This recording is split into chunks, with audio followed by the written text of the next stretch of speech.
শরীয়তের প্রত্যেক মানুষের শরীয়তের চক্ষু রয়েছে দুইটা, আর আল্লাহর ওলিদের শরীয়তের দুইটা চক্ষু বাদে আরো দুইটা চক্ষু আমার আল্লাহ দান করেছেন, অর্থাৎ আল্লাহর প্রদত্ত ক্ষমতা বলে। আল্লাহর কি বলে?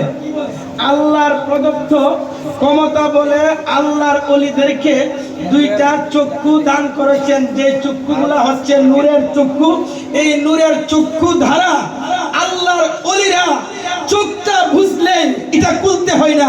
এই দুইটা চক্ষু হচ্ছে পেছন দিয়ে, সামনে শরীয়তের চক্ষু দিয়া মানুষ শরীয়তের চলাচলে।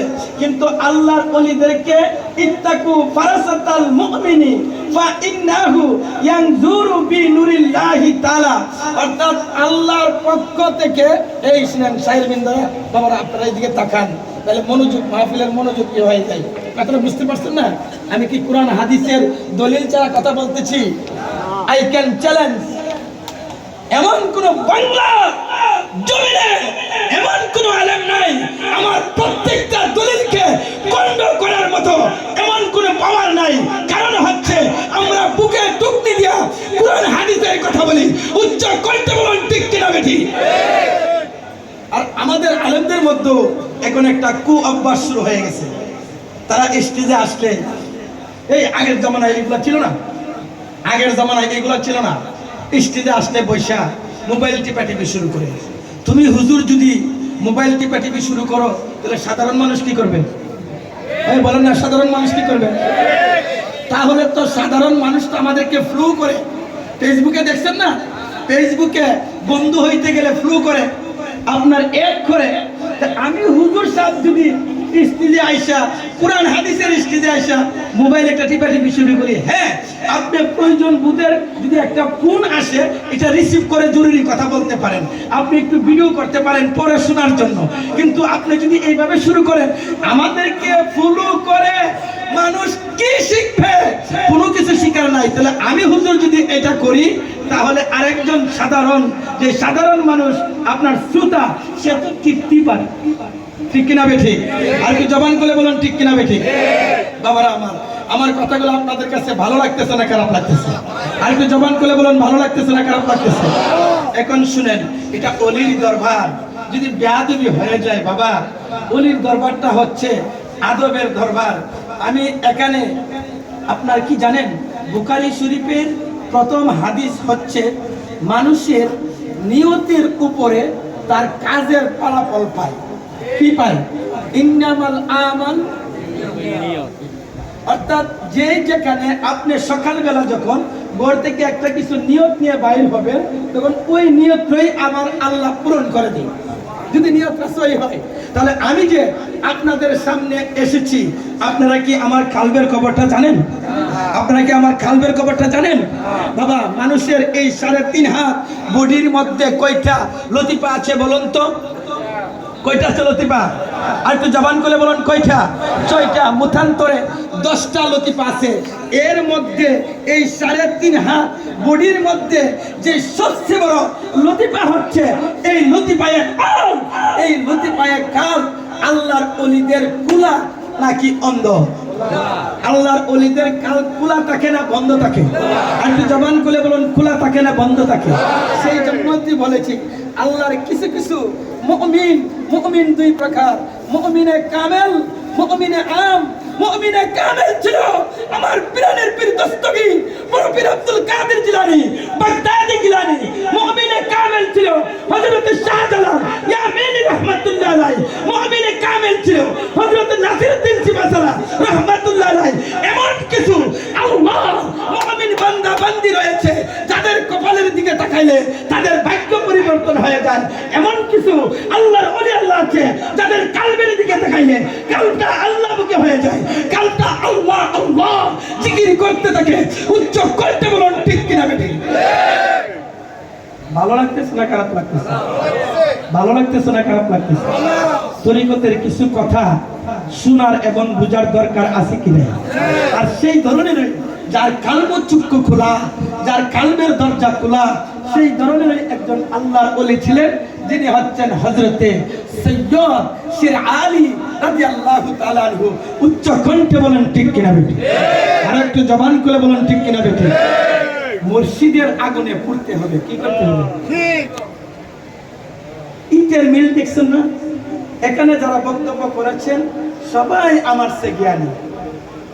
ইটের মিল, ইট যখন পুরা হয়, পুরা দেওয়া হয়, দ্বিতীয়বার আর পুরা যায় না, ঠিক কিনা বেটি? আপনি আমি যদি, আরে মিয়া মুর্শিদ রাজি তো আমার মদিনাওয়ালা রাজি, আর মদিনাওয়ালা রাজি তো আমার আল্লাহ। আগে মুর্শিদ সাধন করে, কি করে? আমার কথাটা নেগেটিভ নিতেছেন, কিন্তু এখন কিন্তু কিছু কিছু তরিকা আছে সাধনের নাম দিয়া ভজন শুরু করে, ঠিক কিনা বেঠি? সাধনের নাম দিয়া ভজন শুরু করে, এটা বুঝতেন না আপনারা। মুর্শিদ সাধন করতে হবে। এবার আপনি পুরুষ হন আর মহিলা হন, কেন রাবিয়া বসরি কি আল্লাহ সাধন করে নাই? কিরে বাবা, করছে কি করছে না? আমার কথাগুলো আপনারা বুঝতেছেন? রাবিয়া বসরি আল্লাহকে সাধন করছে কি করে নাই? সাধন করেছে বলেই তো খানায় একা বাসুরি রাবিয়ার জন্য পাগল হয়ে গেছে। দেখবেন একজন প্রেমিক তার প্রেমিকাকে যদি স্মরণ করে, একজন প্রেমিক তার প্রেমিকাকে যদি বাবা স্মরণ করে, সে আসার জন্য পাগল হয়ে যায়। যদিও না আসতে পারে, তার কালবে একটা জাগনা দেয়, মনে হয় আমার আশেকটা আমাকে ডাকতেছে, ঠিক কিনা বেঠি? আর কি জবান খুলে বলুন ঠিক কিনা বেঠি? ঠিক তেমনি ভাবে আপনি আপনার আপন পীর এবং মুর্শিদকে এমনই ভাবে সদা সর্বদাই কল্পনাতে রাখতে হবে। মুর্শিদ সাধন, মুর্শিদ সাধন এমনই ভাবে কল্পনাতে রাখতে হবে। আপনি হাঁটতেছেন, দুই চোখকে আপনার মসজিদ, আপনার মুর্শিদ, আপনার পীর। আপনি হাঁটতেছেন, আপনার কালবে আপনার একজন তরিকাপন্থী, একজন মুরিদের আপনার 1 ক্লাসের নার্সারি ক্লাসের পড়া হলো ওইটা, নার্সারি ক্লাসে। যেমন আপনার চোখে সদা সর্বদাই আপনার পীরকে বাসাইতে হবে, আপনার চোখে আপনার কালবে সদা সর্বদাই আপনার পীরকে স্মরণ করতে হবে। তখন এমন একটা জগতের মধ্যে আপনি চলে যাবেন, এটাকে আপনার এমন একটা স্তরে চলে যাবেন, যখন এইভাবে প্রেমের খেলা শুরু করবেন, প্রেম খেলতে খেলতে ওই মুর্শিদ একদিন আপনাকে ডাক দিয়ে এনে আপনাকে বলে দিবে, যা এমন একটা জায়গায় পৌঁছাইয়া দিবে। ওই মুর্শিদদের দেখেছেন, মুর্শিদের আয়নাটা খুলে দিয়ে আপনি আমাকে মদিনাওয়ালাকে দেখাইয়া দিবে। চিৎকার করে বলুন ঠিক কিনা বেঠি? আপনাদের কাছে ভালো লাগতেছে না খারাপ লাগতেছে? তাই বাবারা আমার, এই জন্য আমি যে এই দরবার শরীফটার মধ্যে এসেছি, একমাত্র আমি বলেছি না আগে, আমার বাড়িটা কিন্তু বেশি দূরে না, আমি হলাম বিজয়নগর। আমার বাড়ি কোথায়? বিজয়নগর। তো আমি আপনাদেরকে পরিচয়টা প্রথম এই জন্য দেই নাই যে আপনাদের এই যে তারাগঞ্জ দরবার শরীফের যিনি ইমাম সাহেব, পরিচয়টা আগে দিছি না, কেন জানেননি? কথাবার্তা যদি ভালো না হয়, আপনাদের কাছে যদি খারাপ মনে হয়, তাহলে তো পরিচয়টা দিয়া আরো আমারও আম যাইব, চলা যাইব, আপনাদের সাথে পরিচয় দিয়া হোক, আমও যাইব, চলা যাইব। আমি যতক্ষণ এই কথাবার্তাটা বলেছি, একজন তরিকাপন্থী লোকের জন্য ওইগুলা অপরিহার্য কিনা বলেন তো? অবশ্যই অবশ্যই মাস্টলি অপরিহার্য। তো ব্যাপারটা হচ্ছে, আমি আজকে কিভাবে আসলাম, যেমন আপনাদের তারাগঞ্জ দরবার শরীফের যিনি সম্মানিত ইমাম, ওনার সাথে আমার ছাত্র জীবনে একটা খাটের মধ্যে আমি একসাথে অনেক দিন ঘুমাইছি, আমরা লেখাপড়া একসাথে করেছি। ওনার চরিত্রের মধ্যে একটা গুণ আছে কি জানেন? ওনার চরিত্রের মধ্যে একটা দিক আপনারা পাইবেন, সে কখনো মিথ্যা মেনে নিতে পারে না। আপনাদের হয়তো আপনারা জানেন কিনা জানি না, কারণ আমি তো বন্ধু, একসাথে ঘুমাইছি, আমি জানি তার চরিত্র। অর্থাৎ তার প্রথম ইয়েটা হলো আপনাদের ইমাম সাহেবের, সে কখনো মিথ্যাকে প্রশ্রয় দেয় না, মিথ্যাকে আশ্রয় দেয় না, মিথ্যা সে মেনে নিতে পারে না, আর সত্য কথা বলে আপনার জন্য প্রাণ দিয়ে দিবে, এটা আমি জানি। কারণ হচ্ছে সে তো ছিল আমার বন্ধু। কথাটা বুঝতে পারছেন না? তো বাবারা আমার, এই জন্য মুর্শিদ মুর্শিদ এমন একটা আপনার জিনিস গো, এমন একটা মুর্শিদ ধরেন না, বোঝানোর জন্য বলতেছি বিষয়। মুর্শিদকে যখন আপনি সাধন করতে পারবেন তখন আমার মদিনাওয়ালা কামলিওয়ালা নূর নবীজি আপনি আমার হয়ে যাবে। আর আমার মদিনাওয়ালা কামলিওয়ালা নূরের নবীজি যখন গো আপনি আমার হয়ে যাবে, ডাইরেক্ট ভাবে আমার আল্লাহ আপনি আমার হয়ে যাবে। চিৎকার করে বলুন ঠিক কিনা বেঠি? কি করেন? ইশক দিয়া আল্লাহ আল্লাহ আল্লাহ আল্লাহ আল্লাহ আল্লাহ আল্লাহ আল্লাহ আল্লাহ আল্লাহ আল্লাহ আল্লাহ আল্লাহ আল্লাহ আল্লাহ আল্লাহ আল্লাহ পীর করছে বেদন জানে গো সেজন প্রেমের বেদনা মনের মানো উষ্ণা পাইলে গো পীরিত চলে না। প্রেম করছে যেজন জানে গো সেজন প্রেমের বেদনা মনের মানো উষ্ণা পাইলে গো প্রেম চলে না। মনের মানো উষ্ণা পাইলে গো প্রেম চলে না।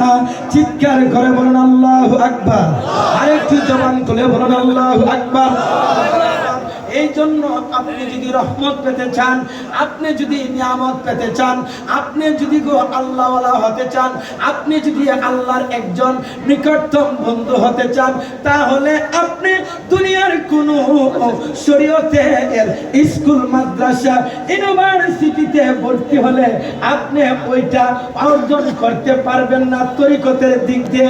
সেই জন্য আপনি যদি আপনি আমার 6টা লতিফা মুতান্তরে 10টা লতিফা মুতান্তরে একটা 3.5 হাত বডির মধ্যে একটা মানুষের ততগুলো লতিফা রয়েছে। আপনি আমার শরীরে যতটা পশম আছে গো প্রত্যেকটা পশমে লতিফা রয়েছে। সেই জন্য ওইগুলা যদি জারি করতে চান, ওইগুলা যদি আপনি খুলতে চান, আপনার আপন পীর ও মুর্শিদের কাছে, আমার আপন পীর এবং মুর্শিদের কাছে যতক্ষণ পর্যন্ত না যাব গো ততক্ষণ পর্যন্ত হয়তো শরীয়তের চক্ষুটা আপনি আমার খোলা, কিন্তু কালবের চক্ষুটা খোলা সম্ভবপর নয়। কেন গো জানেননি?